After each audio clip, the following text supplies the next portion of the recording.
Thank you, John. Good evening, everybody. Good to be back here at Forest Springs. It's been a few years. I want to say in advance, thank you all for coming. You could have done anything this week, and here you are.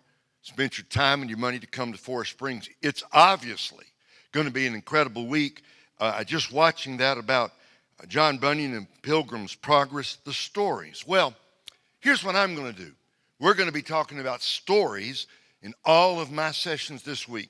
Every year, I ask the Lord to give me something I should study for my preaching. So I go around the country. Sometimes it's like the life of Joseph or the life of Moses or maybe whole book of the Bible. But at the beginning of this year, the Lord impressed upon me to study the parables of Jesus. Wow.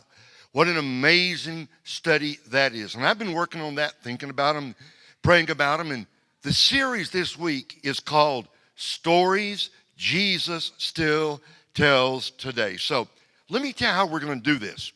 These stories, 8 questions we're going to deal with. 8 stories, 8 questions. Let me just give them to you. Tomorrow morning, can you give me some good news? Tomorrow night, how can I learn to forgive? Tuesday morning, are you a good Samaritan? Wednesday morning, what will it take for you to let go? Wednesday night, is there hope for the prodigal? Thursday morning, interesting question here. Who will greet you in heaven? Who will greet you in heaven? Friday morning, is hell real? And Friday night, last question.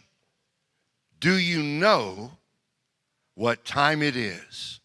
Do you know what time it is?